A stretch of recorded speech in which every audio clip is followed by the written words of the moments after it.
Hello, everybody. This is Betsy Wurzel, your host of Chatting with Betsy on Passionate Real Talk Radio Network, a subsidiary of Global Media Network, LLC. Our mantra is to educate, enlighten, and entertain. The views of the guest may not represent those of the host or the station. Folks, I am always excited when I do my show, but I am extra excited today because I never interviewed anyone before that is currently running for office. So I'm excited about my conversation I'm going to have with this nice young man, and I can say young man because I'm old enough to be his mom. I'm very, you adjust. Well, I'm going to start. I have a little bit of ADHD, so my mind goes ahead. With me today is the wonderful Dakarai, and I'm going to spell the name Dakarai Larriett, Larriett. Dakarai Larriett is running for, you're welcome, for U.S. Senator in Alabama, a Democrat seat. I'm excited because, like I said, I never interviewed a politician presently in the current status. And he is author and writer of this phenomenal book, Don't Flush, a memoir of Dakarai Larriett, From a False Arrest to a Political Awakening, My Journey to Making a Difference. And like I always say on my show, when we see an injustice, we have to speak up. And that's what my guest is doing. He's speaking up. Dakarai Larriett is an Alabama native. He's the son of a U.S. Army veteran and a public school teacher. He's a thriving entrepreneur.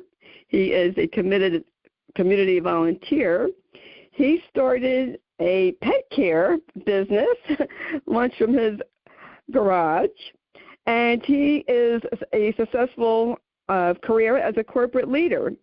And he's very well educated. He went to the University of Alabama, and he was an exchange student at Howard University. And I am just so thrilled to have with me Dakarai Larriett. Welcome, Dakarai. Thank you so much for having me, Betsy, and I love that introduction. Oh, you are welcome. I just, when I received the press release that you sent to Lillian Caldwell, who's CEO of Passionate Real Talk Radio, she sent it to me, and I was like, wow. And I went on YouTube and I saw your video of it. And folks, I'm just going to say this to the audience, Dakarai. This isn't to bash police by any means. I love police. I love what they do. We need them. If I'm having a problem, I'm appreciative. But I've been around enough to know, I'm 68 years old, there's bad apples in every profession. Let's face it. I've seen it. There are. And unfortunately, Dakarai, you ran into some bad apples. And I'd like for you to... And you're so right. Yes. To tell about your experience, and that which is why you wrote your book, but that's why you wrote your book. And I'm so proud of you, as if you were my own son, because you are speaking up. And you didn't start small, Dakarai. I love that. You didn't go to be like a council, in your town or a mayor. You went shot right up to senator. You're going for it. That's courage, my new friend. That's courage. I love that.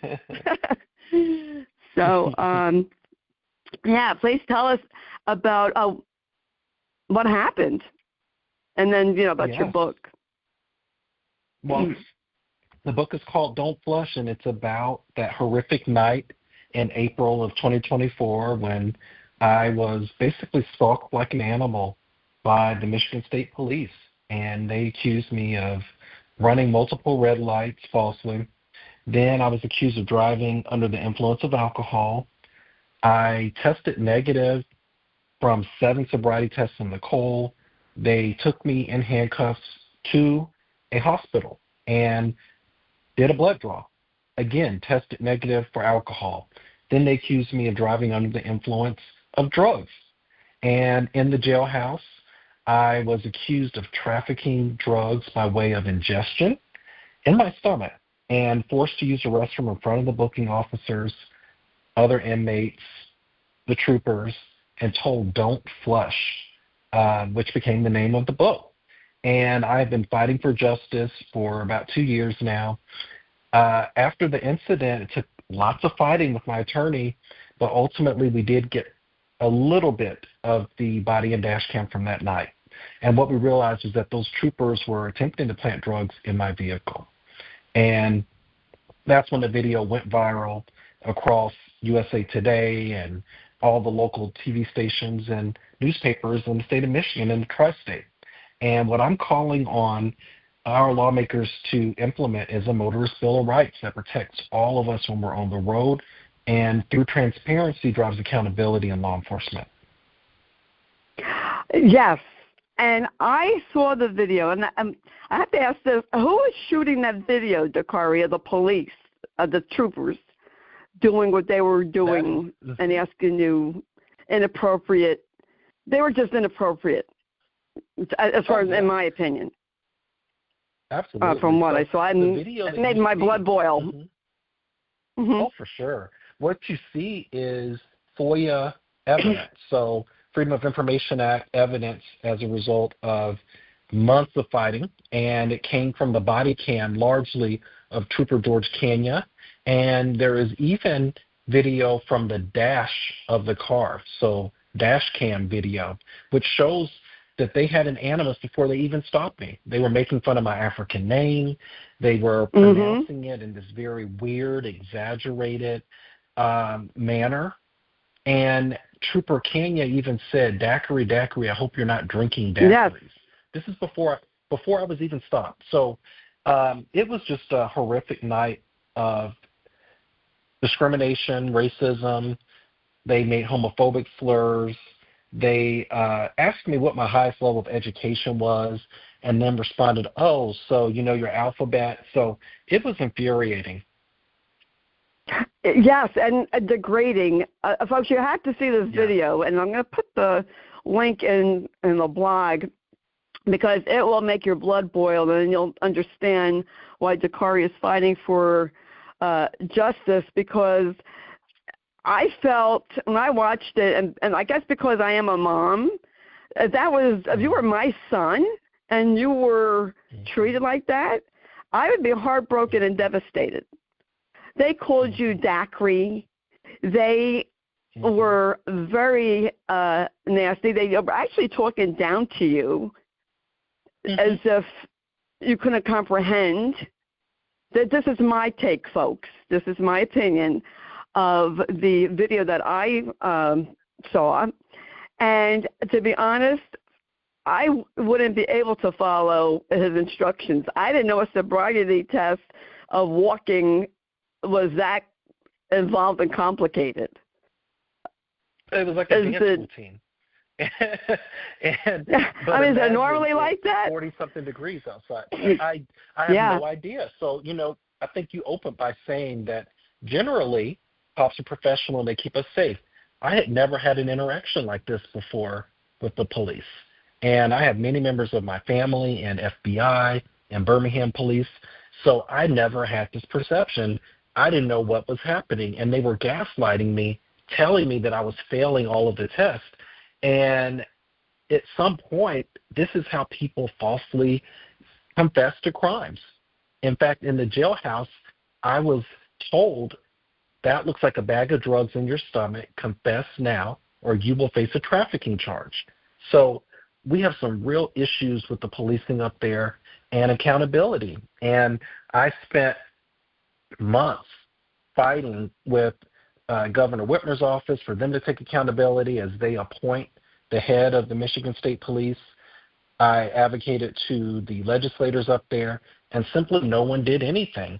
And then my initial case was dismissed due to qualified immunity. So we had to appeal that case, and now we're on for review by the Sixth Circuit Court of Appeals in February. That is really a shame what happened. I'm sorry that you went through that, because nobody I don't care who you are, should be degraded like that. The way, I guess the officer has to ask someone, do you understand? The way he asked, are you able to tolerate or understand the instructions? Well, I'll tell you what, if I don't drink at all because I can't. I wouldn't even pass that test because I would forget. They gave you so many instructions at one time, Dakarai, I wouldn't remember. Right. Maybe it's because of my age. You're petrified. Yes. You're petrified. It's late at night, and you are in a dark alley. So I made a point of stopping in the most well-lit part of the alley under a light post. But what he did is he took me into the back end of the alley for these tests, so I can barely see. I'm thinking that I'm about to be murdered, frankly, and now I'm being told to do dance routines at 3 a.m. Right, and when you're scared and you're nervous, I could speak for myself, my mind goes blank. I would have forgotten immediately what he said to me. Just exactly. And be nervous. So that was just very, I was just mortified, really, when I saw that video. And is that what made you decide or motivated you not just to write your book, but to run for senator? Yes. So I went through, I was diagnosed with PTSD and went through months of therapy. And in the process of filing a complaint against the police and in my therapy, I had to write about what happened. And it was so painful at first. I would literally just burst into tears. And I'm not the most emotional person. My family will tell you that. So it was striking for them to see me just barely I can get through a sentence. And I could not hold my composure. I can understand. And you know what, folks? Before people say, "Oh, you can't have PTSD from that." Yes, you can. Any traumatic experience, you can have PTSD. Go ahead, Dakarai. I had to put that out there. Well, the interesting thing, though, Betsy, is the moment happened, I was released the next day. I spent about 6 or 7 hours incarcerated. It was distressing, but I went to work literally the next day. What caused the PTSD was 5.5 months later seeing the video. So when I saw the video and heard the troopers conspiring the planting of drugs in my vehicle, that's what caused the PTSD. It was the thought that I was that close to having my entire life ruined. And if you listen to the dialogue, the troopers simply could not locate the quote-unquote stash. So Trooper George Kenya goes around to the car, and he spends about 3 minutes searching through his squad car. And then the other trooper, Okai, comes around to the back to see, what's going on. They literally leave me alone in front of the car. And he comes around to see, what's going on, what's taking so long. It's cold out here, and I'm shivering, right? And the trooper says, I had my stash in here somewhere. I don't know where it's at. He's going to refuse anyway. And that was what did it to me. So I think it really was about fighting for justice, realizing that every single branch of government failed me. And I finally said, you know what? I want to write the laws. I want to be in a position to write laws that protect people. And it's not like I just woke up one day and said, hey, I want to be senator. I've spent 20 years in service to my community, marginalized communities, LGBT youth, unhoused youth, the seniors. I drive for Meals on Wheels, as well as education. That's a big, big part of my own success story. And I served on the board of the University of Alabama Alumni Association. So it's always been from that outside-in advocacy. So now I want to do it from a seat at the table and ensure that we have laws that protect all of us and give everyone a fair chance. I'm good for you, Dakarai, because we do. I see that all the time in the area of caregiving, because I was a caregiver. we have to speak up. If we don't speak up when we see an injustice, then there will be no changes. It has to take someone to speak up against something. And, that's a frightening thought because, you see this in the movies, right? And these cop movies of, crooked cops, bad apples, whatever you want to call it, planting drugs on people. It happens. And your video was shows that. And that is really frightening. And that's to think, and I don't mean to be gross here, folks, to the audience, can you imagine being asked to defecate and out in the open and no privacy? I mean, how and don't flush. Don't flush, and that's just so demeaning. And it's like they try to dehumanize you so they could defeat you. That's my view. I guess to break you down so that you would admit to something that you didn't do. Exactly. And I just think about how lucky, quote unquote, I was. I was lucky that they couldn't find the stash to plant. I was lucky that I had money to pay my bond and get out and to hire an attorney, and that I didn't cave and admit to something I didn't do. But so many people are not lucky, and that's why I'm fighting. That's true. There are people who don't have the financial resources to have a good legal team, and they may not understand. They get scared. Oh, well, if I admit to this, then this will happen or this won't happen. And like if I can remember correctly, they were trying to tell you to admit to something so you wouldn't get points or lose your license. They wanted me to submit to a blood draw at the hospital, and Michigan is an implied consent state, meaning you absolutely must do it. There's really not an option. But yes, I would have lost my driver's license and gotten multiple points, maybe 6 points, had I not submitted to the blood draw at the hospital. How long, Dakarai, does it take for them to get the results of that blood test for you to have been in that jail overnight? Instantaneous. And what's so shocking is I took the blood draw in handcuffs. Imagine being taken into my local hospital in handcuffs. Passed the blood test immediately. They didn't even care enough to tell me that. I had to ask them. So I asked Trooper Okai, hey, what was the result of the test, knowing very well that I was sober? And then he said, oh, yeah, it was negative. We didn't detect anything. Just, off the cuff.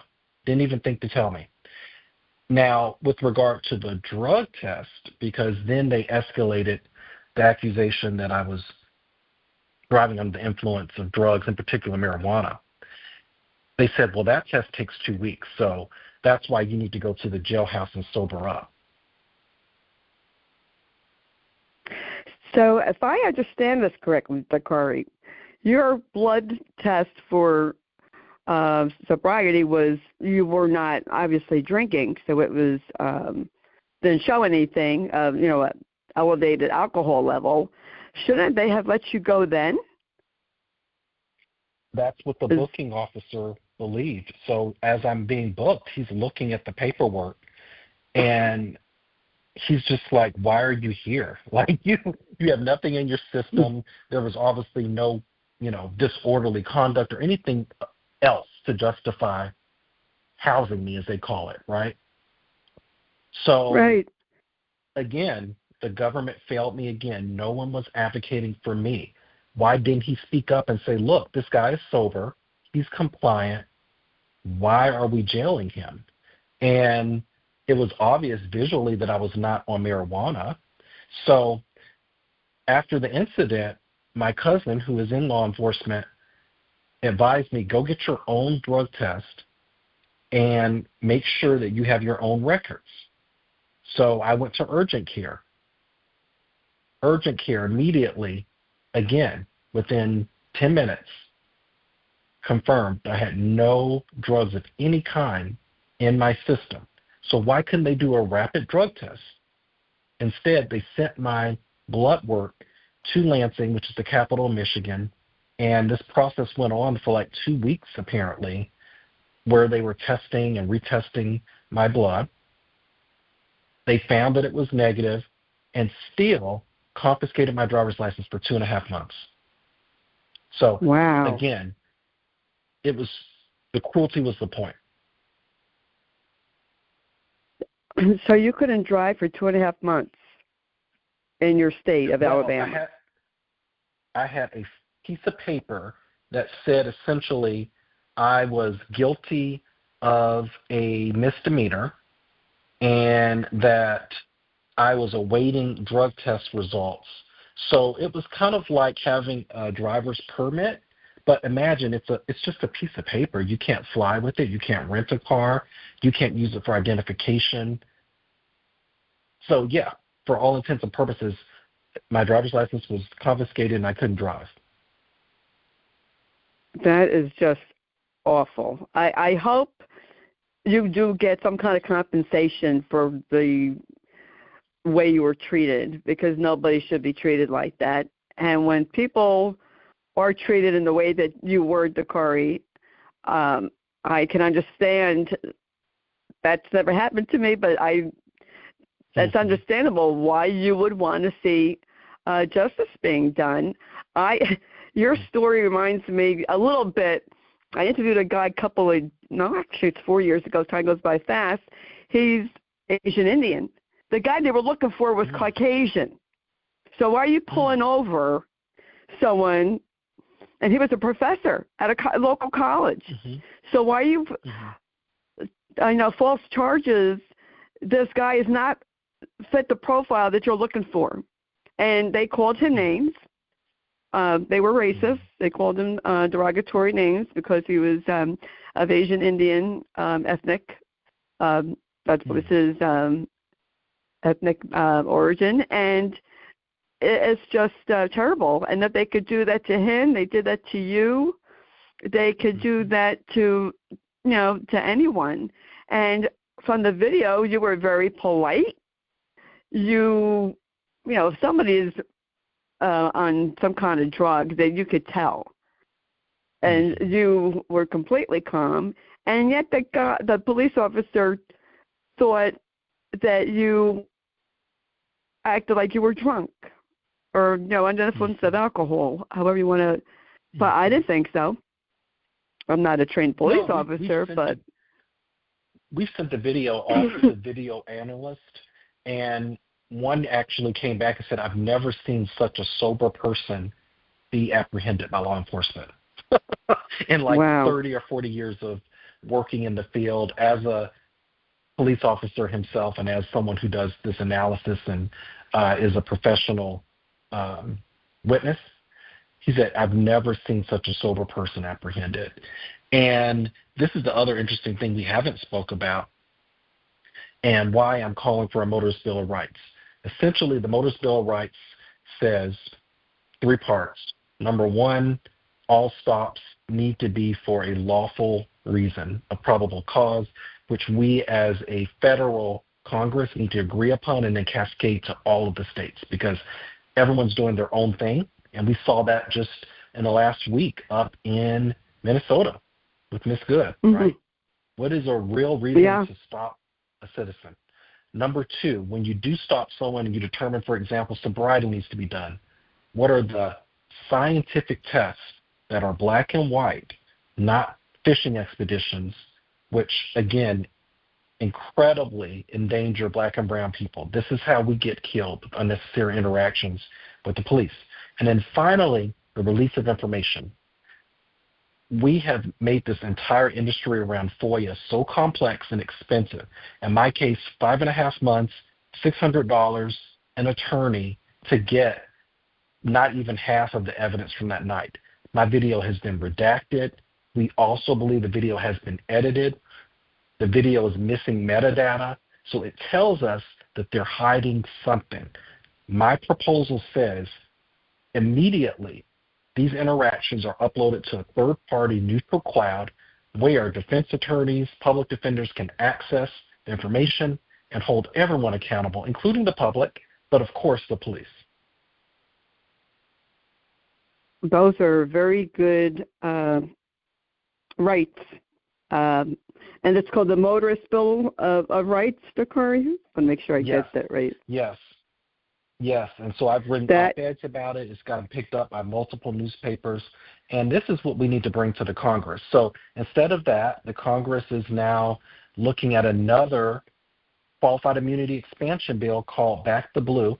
It was first proposed in 2023, and it's coming back likely for a vote this quarter.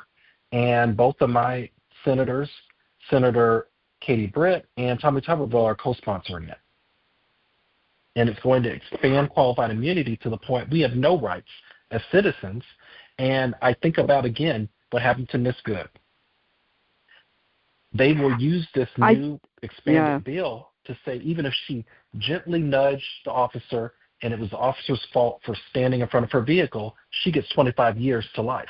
You know, that's what these types of bills are being set up to do. And then when we have negative interactions with the police like Ms. Good and myself, we get no justice. Yes, that's quite true, because you could, you get I refer to a bad apple, pulling someone over, the intimidation, you get fear. If I was, I'm Caucasian, but if I was a person of color, I would think I would be more scared because of the history. And I just think that it is so bizarre. Really, folks, I'm telling you, gotta watch this video and read the book. And I'm just wondering, because the way there was an African American police officer there talking to you. This might sound like a bizarre question, did you feel that he was trying to convince you to cooperate, that the other officer who was Caucasian sent him over to try to get you to, I would call it, spill your guts to him? They might have been more comfortable with him? Did you have that ever cross your mind? That's a great question. When I saw him, I immediately relaxed a bit. And I just wanted to have another witness. And two, having an officer of color, I thought would make the situation safer. But to your point, he actually interacted mostly with the passenger of my car. So my friend, who you can't really see too much, it's very dark out, is sitting in the passenger side. So when we were separated, he started asking my friend unethical and I would say illegal discriminatory questions. For example, asking, where did I get my car from? Does it really belong to me? Come on, you can tell me. And it's very suspicious, Betsy, that conversation was redacted from the video that was ultimately provided to us through the FOIA process. So they did not want to admit the obvious discrimination and racism that was happening both from the white and the black officers. This was a racial profile. Know that. Yes, I did know that you had a friend with you, but I couldn't see the friend. But I know you said, "Oh, my friend is, in the car. You're concerned about your car." They, the police officers, were making remarks that were homophobic, calling you fruity, something fruity, and did they just assume because you were with a guy that you were gay, or did they just, what possessed them to make such a remark, if you know? Because people are just unbelievable these days. Yeah, it took a little triangulation. I would say, again, it's hard to see from the angle that went viral, but my friend colors his hair very bright colors. It may be pink today, it might be purple tomorrow. if you saw the two of us together, you would likely assume that we were gay men.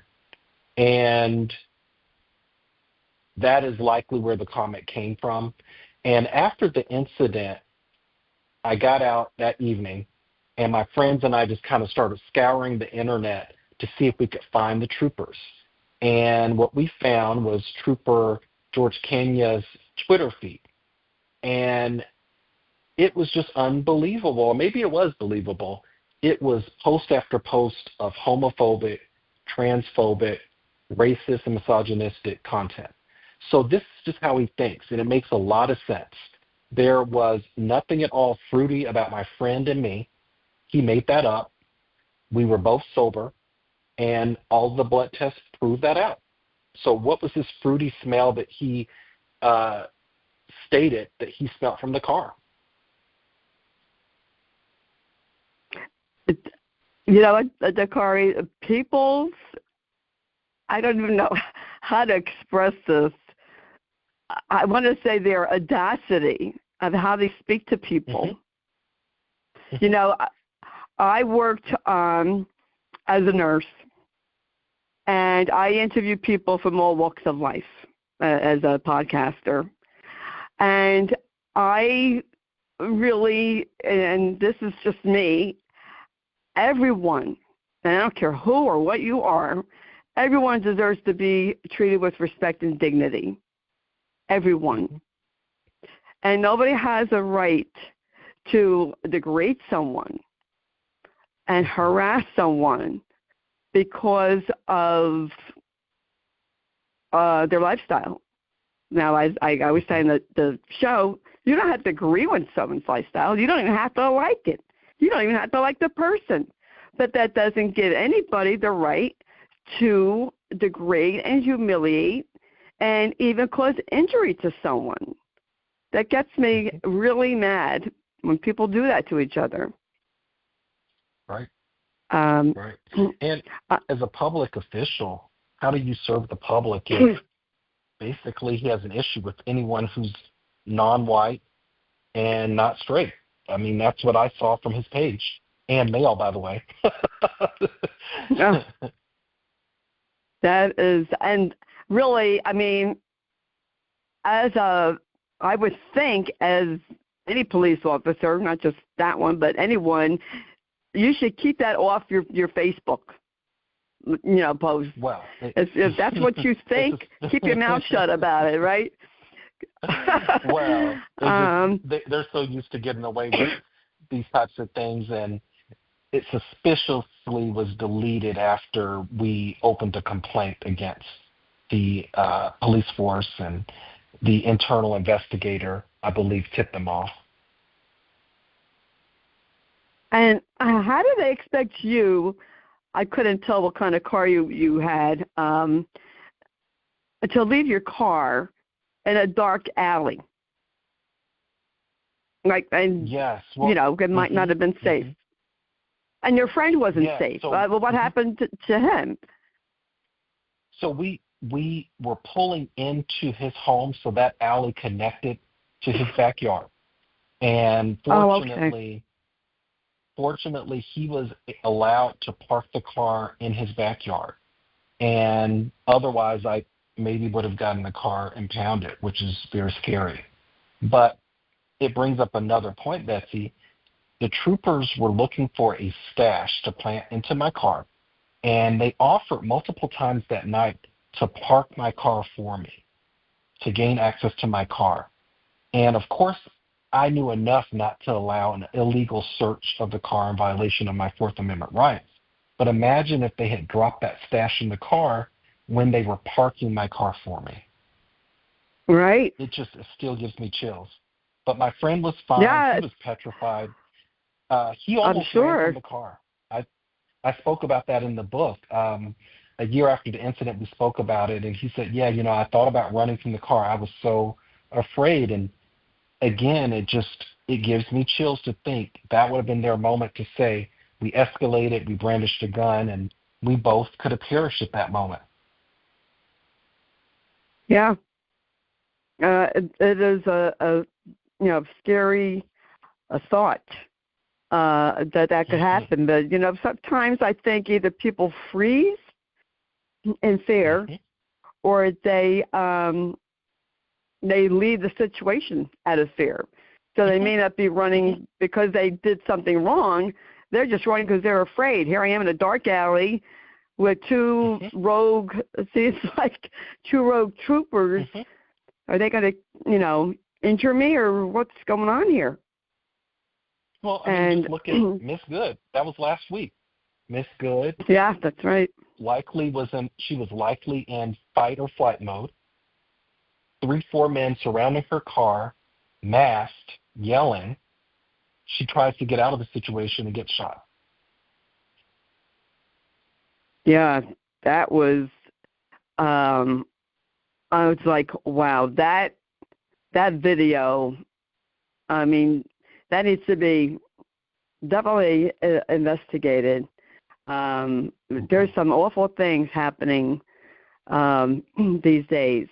Now, Dakarai, I'm all for protest. I think everyone has a right. That's our constitutional right to protest. I just believe in peaceful protesting. When people get hurt, that I don't like. If people can protest and everyone has that right and do it peacefully, I have no problem with it. When it becomes, violent, then you're just losing your sense of protest to me, because people will get turned off by that. But it's a shame, really, what's going on. It's unfortunate that Miss Good lost her life.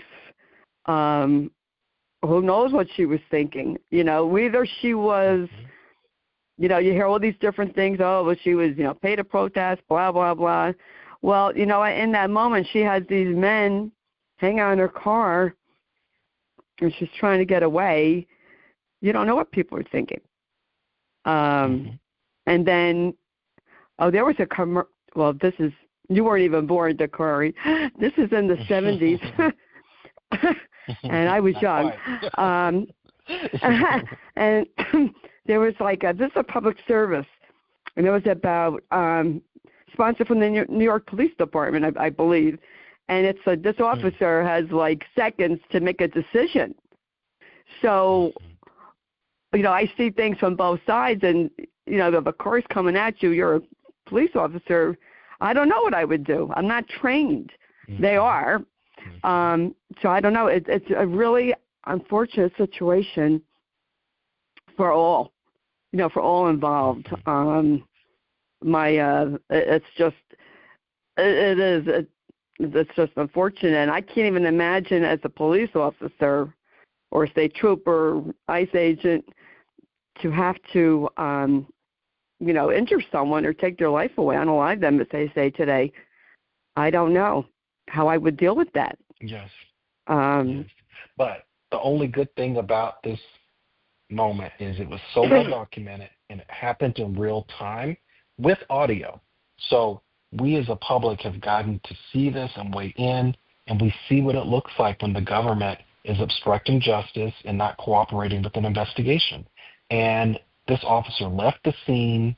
He cursed at the woman after shooting her. So many things went wrong, and you're right.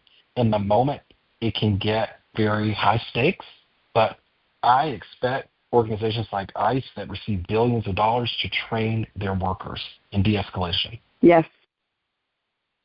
Yes, definitely. Definitely. They have to know how to handle, different situations. Getting back to your book, Dakarai, or your case, what would you like to get, I want to say, accomplished? What justice do you want to see in Michigan where this incident happened? My initial complaint asked for two simple things: an apology and the termination of these troopers. And in this fight, I don't know how many people have reached out to me to say they've experienced the same thing in Michigan. In fact, from the same troopers who remain employed. So most importantly, I need this behavior to stop. I need for Michigan to train their troopers appropriately and hold them accountable. That's what I want. And then lastly, I want to change the laws. I want to push forward this Motorist Bill of Rights and ensure that this type of thing doesn't happen to anyone else. This doesn't make us safer when we are not being transparent with evidence after an incident. Yes, yes. Oh, that all sounds terrific. And how's your campaign going? And if people who live in Alabama, they want to support you, how do they do that? Yeah, so the campaign is going great. We ended the year. We hit our fundraising number, but there's still much more to do. And we are canvassing the state now. So we're building our volunteer network, and there's so many ways to get involved. Even if you're not in Alabama, we are framing this as a campaign to win back our Senate and to get it working for all Americans. So Democrats only need 4 more seats to flip the Senate. So if anyone's interested in getting involved, learning more, visit DakaiLarriett.com and click Get Involved. And if you're able to donate, we so appreciate that. That allows us to amplify our voice about what we're trying to do. And this campaign is beyond criminal justice reform. What people are really talking about is kitchen table issues. So education, healthcare, and the economy, and we built out our policy proposals that are visible on the website. Oh, that sounds excellent. And how about your book, Dakarai? Where can people purchase that? It's available on Amazon. It is available on Apple as well. So we have the Kindle version, we have the audio version, and then, of course, we have the print, the paperback. And you can also find a link on our website, DakaiLarriett.com. Don't flush. Great. And if people want to get in touch with you, they would go on DakaiLarriett.com? Yes. So all of our contact information is there, and we look forward to hearing from your listeners. Oh, that is great. I'll tell you what, it was such an honor and a pleasure to talk to you, Dakarai. I really enjoyed talking to you, and I hope, you are successful in your run for senator. And when you win, I'll be jumping up and down here in New Jersey saying, hey, I interviewed him. Yeah. I was be like, yeah. It's so funny. The first person in politics that I interviewed was Hadassah Lieberman, whose husband ran as vice presidential candidate. And I was like, wow, it's my first time. I mean, that was 5 years ago, talking to a high profile. I call high profile, person, and I was so nervous. But she was lovely. She was really very, very nice. And Dakarai, I see you on Instagram. And I wish you much success and best of luck with your book and your campaign. And you seem like a very nice young man, because I think of you as a son. Well, thank you so much, Betsy. It was such an honor speaking to you. I really enjoyed the conversation. Well, you are welcome. Folks, you heard Dakarai, Dakari, Larriett, Larriett, today, and his book, his memoir, is Don't Flush. From a false arrest to a political awakening, my journey to making a difference. We all can make a difference. And folks, if you see an injustice, speak up about it. We need to make changes. And the only way we make changes is by opening up our mouth. Do it nicely, be firm, but make your voice known, that whatever you want to see a change in. And I know I was told my husband was mistreated in hospice. Oh, let it go. Matt's gone. Well, what about the next person? That's who I think about, and that's what Dakarai's thinking about. He's thinking about, what about the next person that this happens to?